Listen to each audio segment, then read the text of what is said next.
Ginner Gold, Alchemy and Psychology explores the connection between alchemy and psychology. In alchemy, the aim is to transform metals into gold, serving as a metaphor for personal and spiritual development. When linking alchemy to psychology, it is highlighted that inner work leads to the discovery of inner gold or the fulfillment of human potential. Jungian psychology embraces alchemical concepts such as individuation, suggesting that internal transformation and personal development are interconnected processes akin to the quest for a deeper understanding of the self. Alchemy occupies a unique place in the collective psyche of humanity, representing a millennial transition from instinct to reason. While the Enlightenment marked a radical cultural shift towards reason, our ancestors acted on instinctive impulses without contemplation. Patterns of thought, universally understandable gestures, and attitudes follow a model established before the development of reflective consciousness. Swiss psychiatrist Carl Jung highlighted the deprivation of the inner world, the unconscious, in our rational and materialistic society.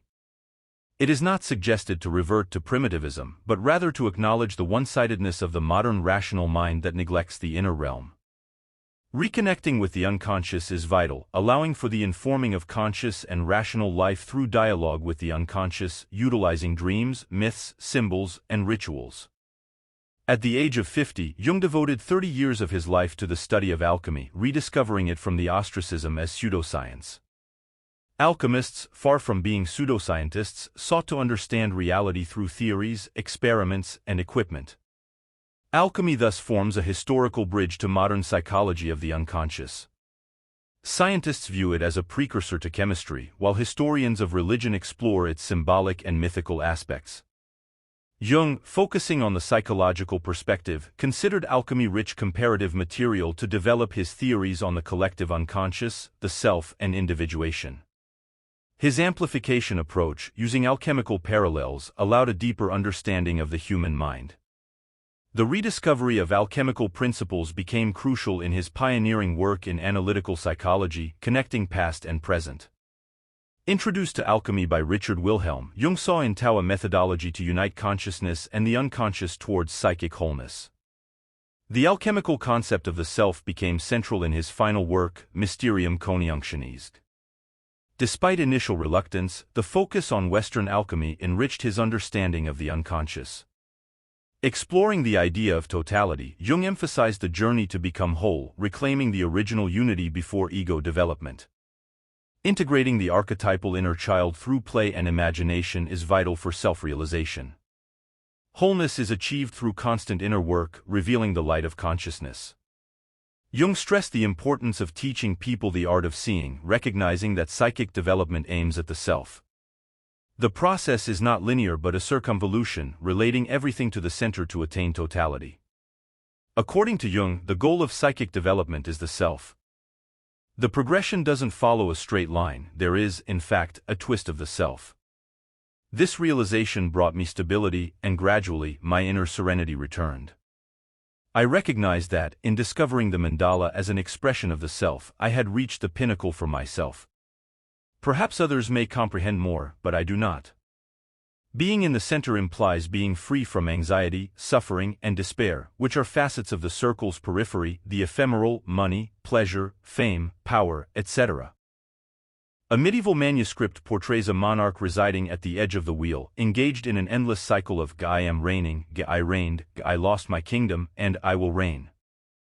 In the center lies the figure of Christ, a symbol of the self. Being in the center is to experience ecstasy, to be beyond oneself without losing one's identity. The ancient Greek philosophers called this a state of apatheia, not to be confused with apathy, a state of wisdom and serenity, of not being disturbed by wild emotional fluctuations, of remaining indifferent to what life holds, flowing with all events. Observing what really occurs, rather than our perception of events, allows calming the internal turmoil and earthly passions.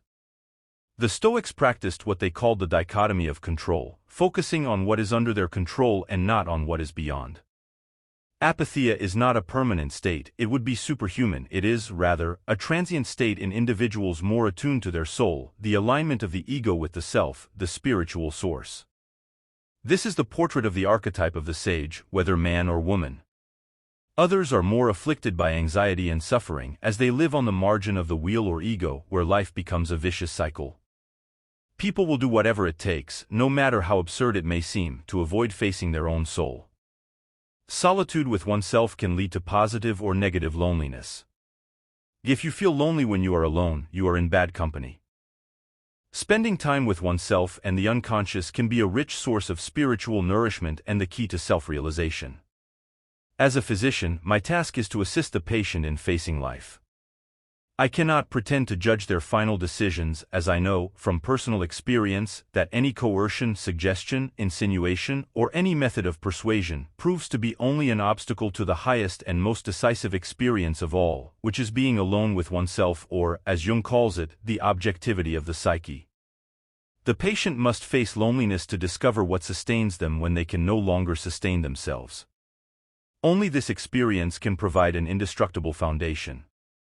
Now that we have a basic understanding of the concept of wholeness, we will begin with the origins and history of alchemy. The etymology of alchemy is uncertain.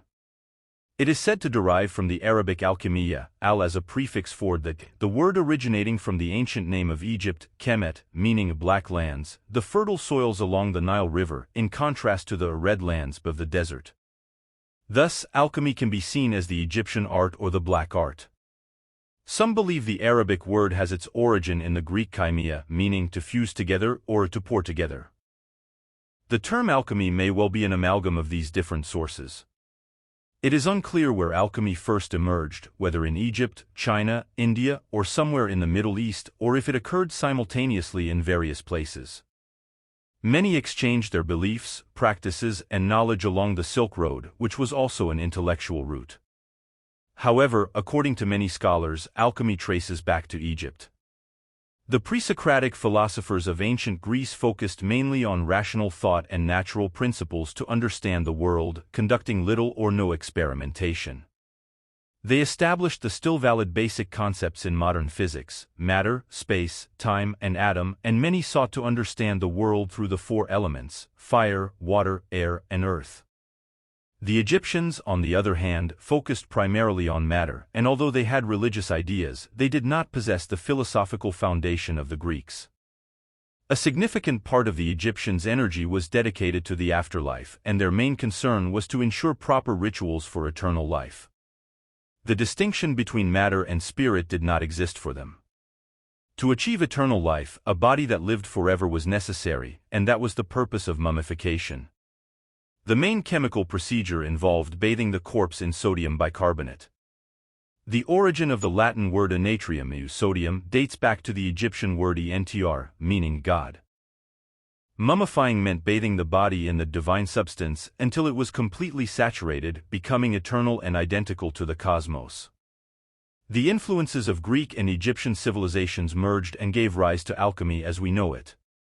Hermes Trismegistus, or thrice great Hermes, became a central figure, derived from the ancient Egyptian god Thoth and his Greek equivalent Hermes, the messenger of the gods and psychopomp. Hermes' philosophy is called Hermeticism, and he is the author of the Emerald Tablet, which allegedly contains all the philosophical and practical knowledge of alchemy in a few lines. This is the source of the most important alchemical maxim: as above, so below. The inner world, microcosm, and the outer world, macrocosm, are one and the same, both internally and externally. The immortal and eternal realm of the inner world corresponds to the physical and mortal reality of the outer world that we all experience. As we transform the world. As we transform the world, we transform ourselves. Human consciousness expands and embraces cosmic consciousness.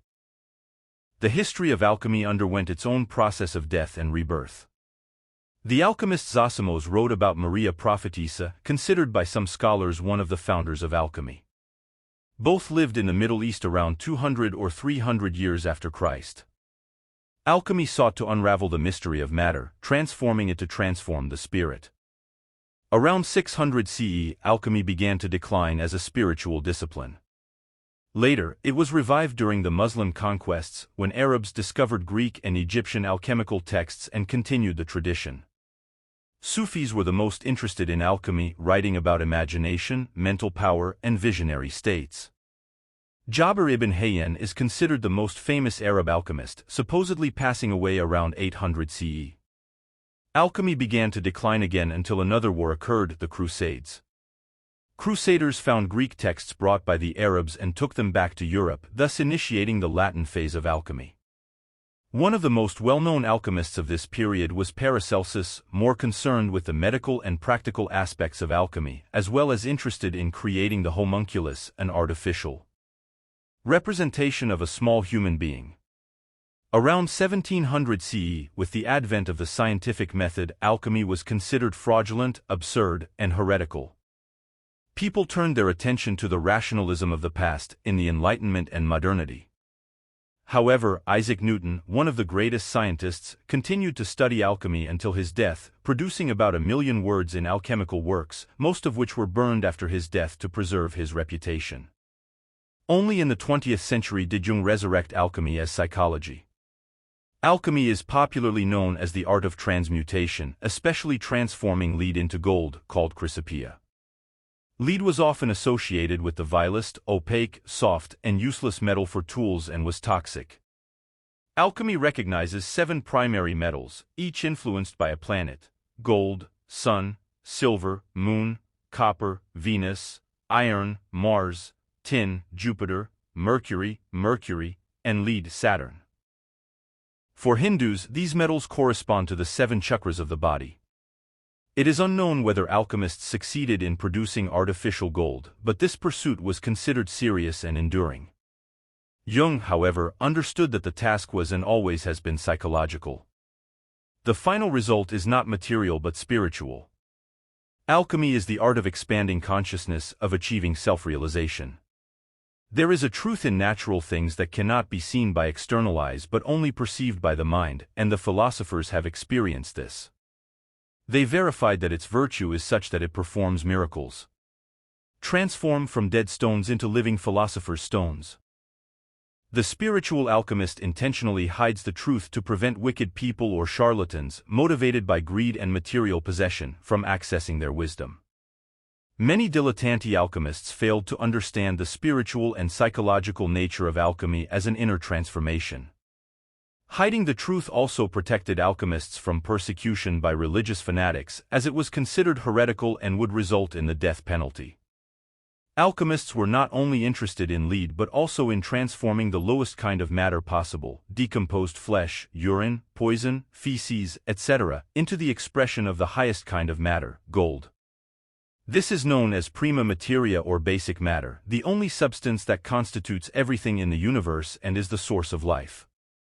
There are countless interpretations for this indescribable substance. Psychologically, it can be defined as our own consciousness. A famous alchemical saying is, "In sterquilinis invenitur, in filth, it will be found." What we value most in life is often in the least likely places. Many alchemical works are complex and seemingly impenetrable, like navigating a labyrinth, but sometimes we discover a jewel. Prima materia is expressed as a trinity, known as tria prima: sulfur, soul, mercury, spirit, and salt, body. These components make up everything in the world. The alchemical process of transforming matter always passes through these 3 principles. In spagyrics, an alchemical art that involves separating and recombining, the alchemist transforms plants and herbs into oil by distillation, creating essential oils, the soul.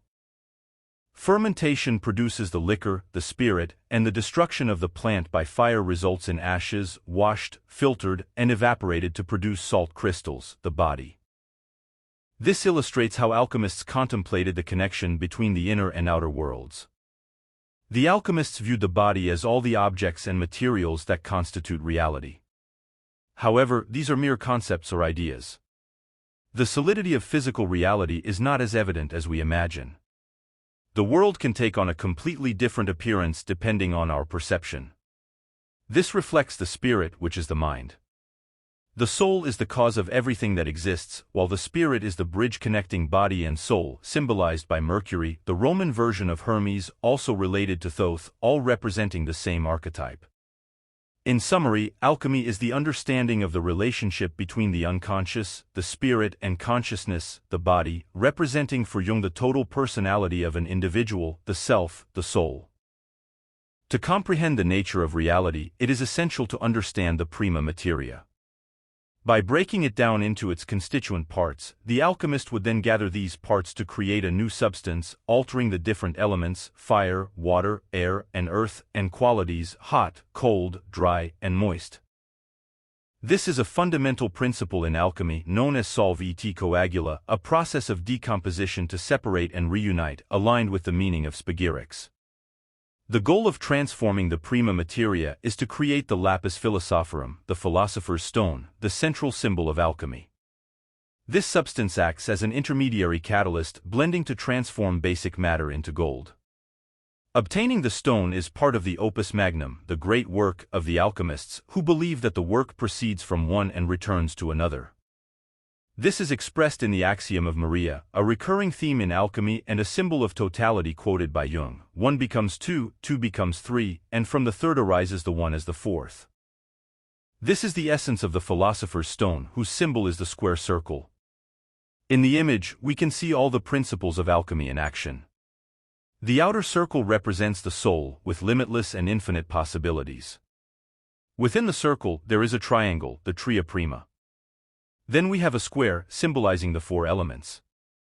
When all of this is brought together, we once again obtain the circle of the soul.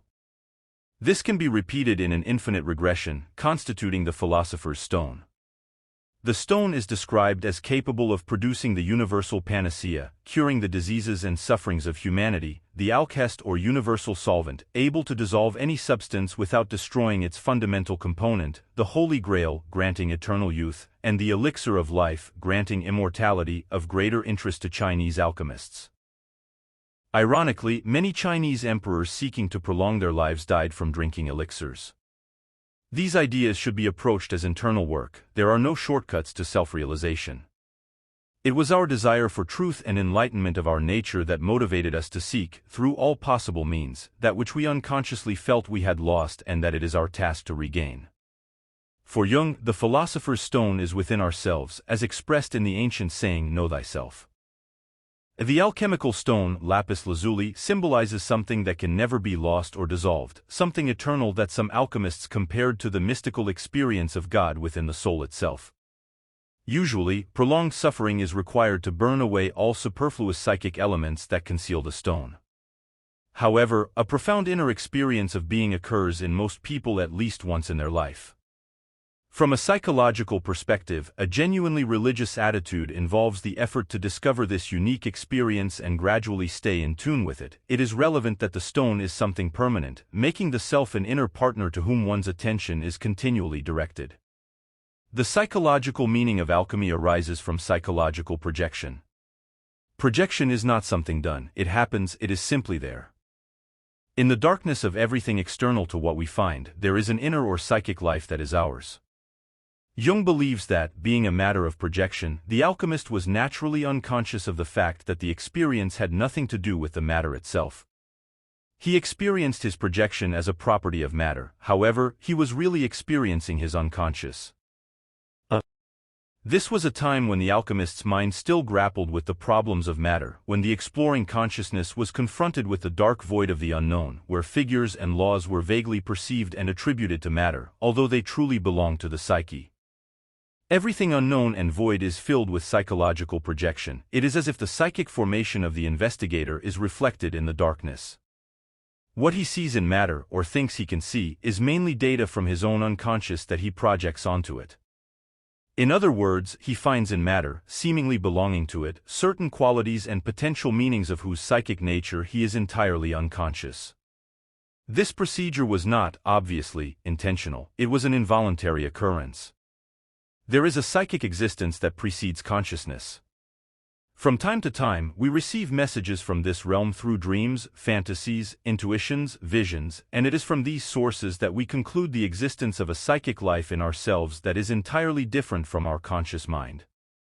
Thus, alchemy contains a surprising amount of material from the unconscious, produced in a situation where the conscious mind was not following a defined program but merely seeking.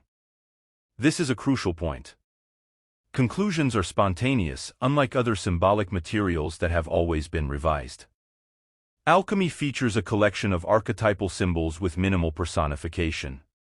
The dynamic representations of the subjective transformative process occurring in individuals not only confirmed and validated Jung's concepts but also provided a rich vocabulary for understanding the dreams of his patients and various cultural phenomena. To become who we are, a reconnection with instincts, the unconscious, and the mythical world is necessary. At the same time, a strong ego must be maintained to distinguish between the everyday and the archetypes of the collective unconscious. It is essential to discern between rational thinking and ethical behavior towards the products of the unconscious without being dominated by them or disregarding them as if they were meaningless. When one completely shuts out the unconscious, they also shut out the energy that comes from these symbols. This can lead to alienation and depression.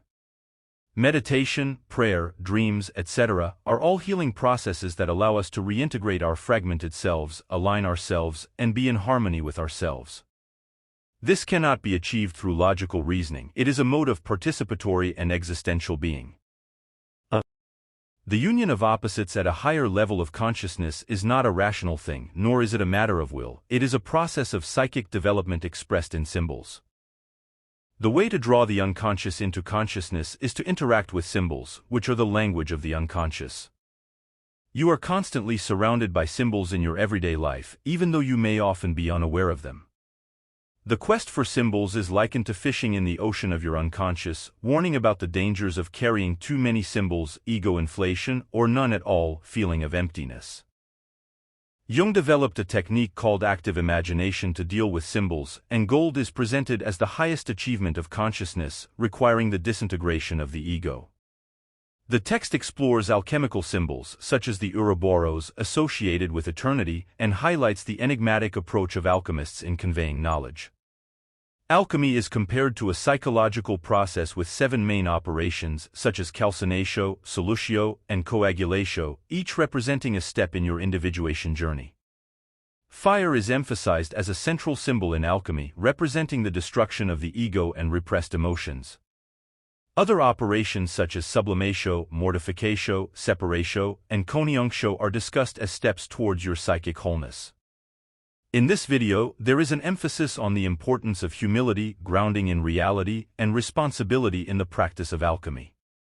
Additionally, it explores the phases of transformation of alchemical matter, such as nigredo, albedo, citronidas, and rubedo, highlighting the death and spiritual rebirth.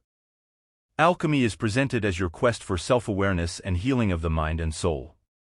The alchemical process is related to your hero's journey, culminating in the achievement of the philosopher's stone, representing the enlightenment and completeness you seek.